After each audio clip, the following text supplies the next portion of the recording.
Hi guys, welcome to my channel Code by You. So today we will be discussing about which is better, Tailwind CSS or Bootstrap. So let's begin.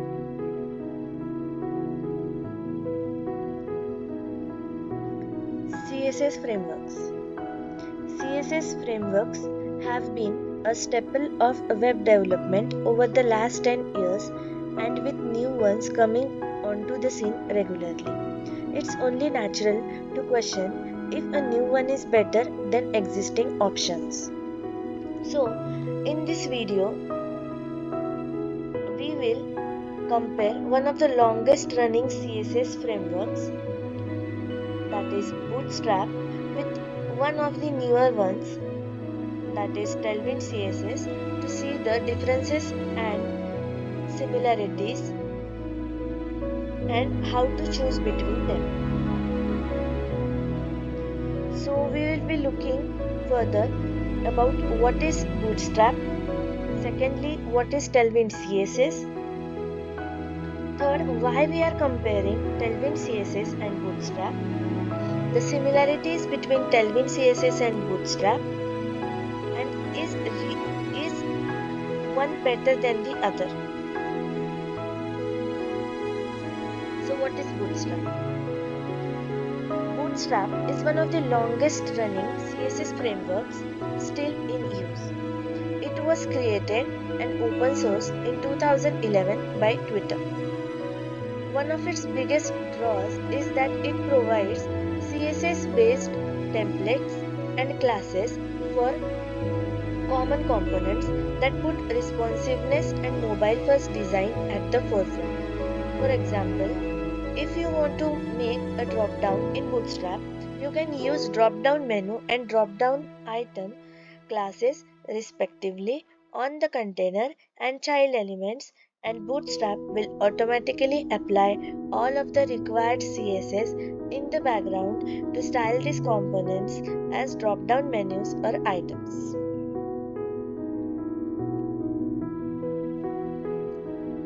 What is Tailwind CSS? Unlike Bootstrap, Tailwind CSS doesn't come with pre-built classes like drop-down menu and drop-down item. Instead, the core framework operates at much lower level using utility classes like px4, text center, and rounded full. These are all abstractions of traditional CSS properties: padding X, text align, and border radius.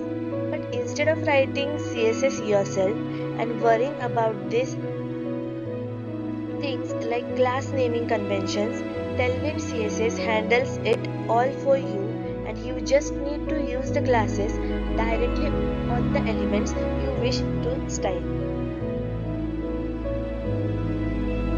Tailwind CSS, on the other hand, was created in 2017 by Adam Wathan and Steve. It described itself as a utility for CSS framework packed with classes to build any design. Unlike Bootstrap, Tailwind CSS doesn't offer any pre-built components for you to use. Instead, it's up to you to design and build your own. We just provide you with the tools to do it quickly and easily. Tailwind CSS also makes responsive designs easy as they handle all the media queries for you. You just need to use the breakpoint you want to target in front of the class you are using.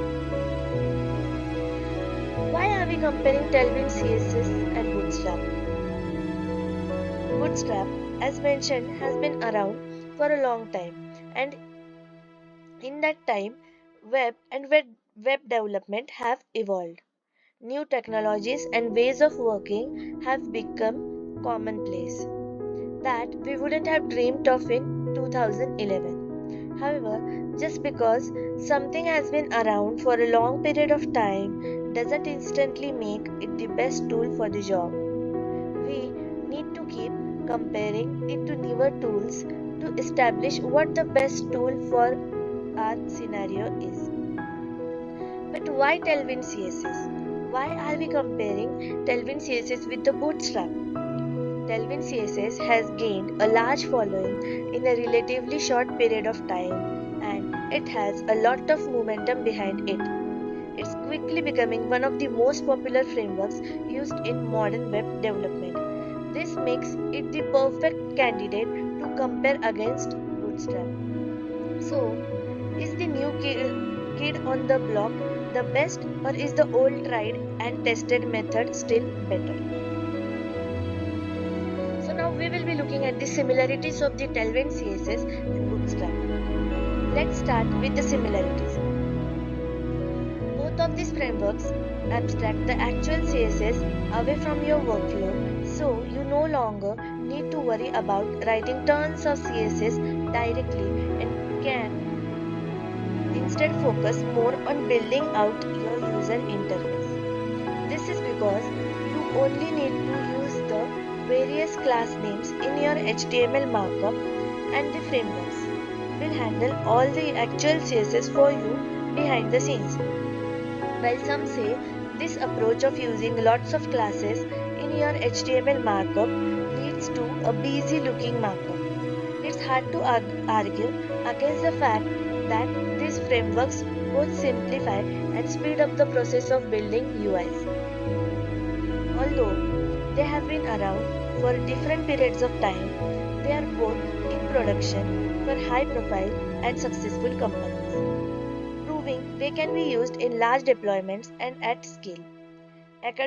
According to StackShare, Bootstrap is in use at over 40,000 companies, with names like Spotify, Udemy, and Twitter standing out. Tailwind CSS, on the other hand, is used by companies like Hashnode and Netflix. Is one better than the other? In my honest opinion, both are valid choices for project. So if one is better than the other, is a personal choice more than an objective. This framework is best all the time. So, as with many things in web development and especially in design, it depends on how you answer the considerations above. If you like the freedom to make completely custom components and designs from the ground up without having to worry about actually writing CSS and managing the files and selectors that go with it, then Tailwind CSS is a no-brainer in my opinion. But if designing really isn't your strong suit and you are rather not think about it all, then something like Bootstrap that offers pre-built UI components and more of a bring your content approach might be for you. Bootstrap tends to appeal to a lot of backend developers for this reason. So now we will be looking at the final thoughts on which is better, Tailwind or CSS. If you are not a designer and just want to put together a quick and easy UI for people to use, then Bootstrap might be the way to go. But if you want to complete freedom with your design and the ability to create custom designs and components easily, then Tailwind CSS is the better choice. Personally, I am firmly in the Tailwind CSS camp. I'm definitely not an award-winning designer and I doubt I will ever be. But because of the system Tailwind CSS has in place and forces on you, it's quite hard to make a bad-looking design. Yes, your HTML markup looks a bit easier than normal, but I prefer having that to having to maintain separate files of CSS with their own classes, IDs and attributes. If this video helped you, please like and subscribe. Thank you.